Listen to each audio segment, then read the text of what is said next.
حضرت مولا علی اللہ تعالیٰ نے آپ کو بہت زیادہ علم عطا فرمایا. حضور صلی اللہ علیہ وسلم حضرت عباس رضی اللہ تعالیٰ فرماتے ہیں کہ اللہ تعالیٰ نے علم کے 10 حصے کیے ہیں. 10 حصوں میں سے 9 حصے علی کو دیے اور 1 حصے میں تمام لوگ شامل ہیں. حضور صلی اللہ علیہ وسلم کا فرمان ہے کہ انا مدینۃ العلم وعلی بابها، یعنی میں علم کا شہر ہوں، علی اس کا دروازہ ہے. کہ حضور صلی اللہ علیہ وسلم علم کا شہر ہیں، علی اس کا دروازہ ہے. اگر کوئی علم سیکھنا چاہے تو پہلے اس کو علی کے پاس آنا پڑے گا.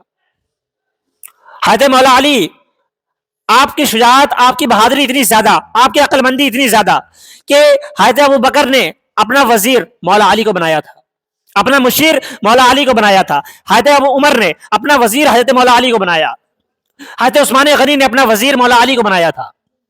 حضرت عمر رضی اللہ تعالیٰ عنہ آپ کے بہت سارے مشیر تھے. آپ بہت سارے مشیر اگر کوئی فیصلہ سنا دیتے تھے اس میں آپ دخل اندازی کر دیتے تھے کہ اگر کوئی فیصلے میں کمی بیشی رہ جاتی تھی آپ اس کو روک دیتے تھے اور فیصلے کو بدل دیتے تھے. لیکن مولا علی کا اگر فیصلہ ہوتا تھا تب آپ اس میں کوئی بھی رد و بدل نہیں کرتے تھے. اور حضرت مولا علی، ایک مرتبہ کی بات ہے کہ ایک شخص مولا علی کے ایک آپ نے دیکھا کہ ایک مدینے کی بازار سے آپ گزر رہے تھے، اتنے میں دیکھا کہ سپاہی ایک عورت کو گھسیٹتے ہوئے لے جا رہے ہیں. وہ چلا رہی ہے کہ اے علی بچاؤ مجھے، اے علی مجھے بچاؤ، میں بے گناہ ہوں، میں نے کوئی غلطی نہیں کی. تو مولا علی نے ان صحابہ کرام سے پوچھا جو سپاہی تھے، ان سے پوچھا کہ کیا ماجرا ہے، اس کو کہاں لے جا رہے ہو؟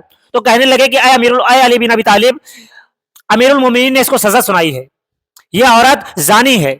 تو مولا علی نے کہا کہ آخر ماجرا کیا ہے، کیا بات ہے؟ تو وہ عورت کہنے لگی کہ اے علی بن ابی طالب، میں نے کوئی گناہ نہیں کیا ہے، مجھ پر یہ جھوٹا الزام لگایا ہے. تو مولا علی کہنے لگے کہ مجھے پوری بات بتاؤ کیا ہے. تو حضرت وہ جو صاحب وہاں پر جو موجود تھے انہوں نے بتایا کہ اے امیر المومنین، اس عورت نے ایک بچے کو جنم دیا ہے، ایک بچے کی ولادت ہوئی ہے جو صرف 6 مہینے کا ہے. اب ظاہر سی بات ہے 6 مہینے کا بچہ کیسے ہو سکتا ہے، اس کی شادی کو ابھی صرف 6 مہینے ہوئے ہیں.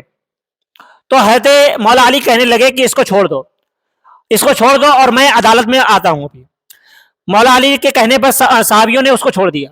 اور جب حضرت عمر کے پاس پہنچے کہنے لگے کہ اے امیر المومنین، علی نے اس عورت کو آزاد کروا دیا ہے.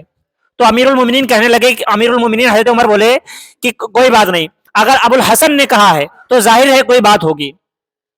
تو آپ جب حضرت علی وہاں پر پہنچے تو کہنے لگے کہ اے امیر المومنین، کیا آپ نے قرآن کی وہ اب آیت نہیں سنی ہے جس میں اللہ تعالیٰ فرماتا ہے کہ بچے کے دودھ پینے کی مدت 30 ماہ ہے؟ حضرت مولا علی کے آپ دیکھیں ان کی ذہانت.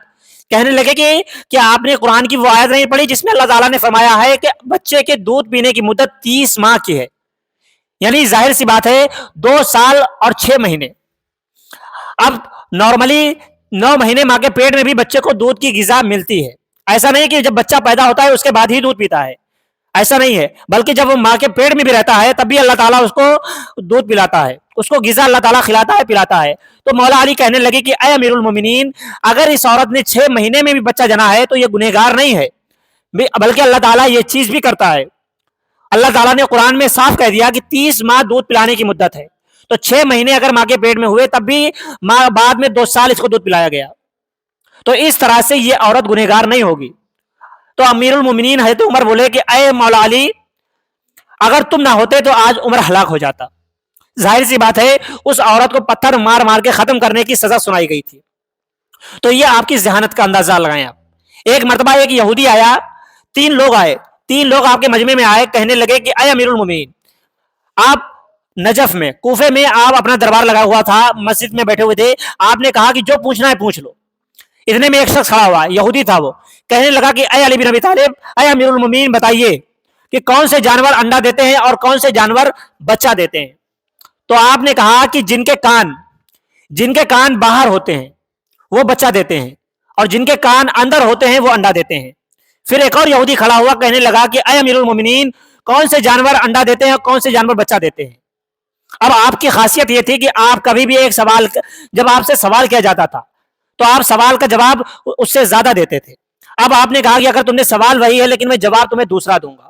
تو مولا علی کہنے لگے کہ جو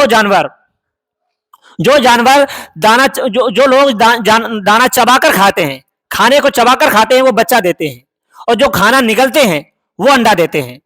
آپ سوچیں ذرا، یہ آپ کا علمی مقام ہے، لیکن میرے بھائیوں یاد رکھیں کہ ان لوگوں کی جو زندگی ہے ہمارے لیے عملی نمونہ ہے، چاہے وہ خواجہ معین الدین چشتی اجمیری کی زندگی ہو، یا مولا علی کی زندگی ہو، یا ابو بکر صدیق کی زندگی ہو، کسی کی بھی زندگی ہے وہ ہمارے لیے عملی نمونہ ہے۔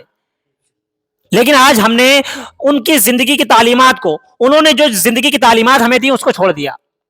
آج ہم نے سنیت کو صرف اتنا سمجھ لیا ہے کہ سنیت یہ ہے کہ فاتح کرا لو، ارس کرا لو، تعویذ بنوا لو، گنڈے بنوا لو۔ میرے بھائی سنیت اس چیز کا نام نہیں ہے، سنیت صرف اس چیز تک محدود نہیں ہے کہ صرف چالیسواں کرنا ہے یا فاتح کرنا ہے۔ میرے بھائی یہ چیزیں صحیح ہیں، آپ کریں، منع نہیں کیا جا رہا ہے، لیکن سب سے اول چیز ہے نماز۔ نماز چھوڑ کر اگر آپ فاتح کراتے ہیں تو آپ کی فاتح آپ کے کام نہیں آئے گی۔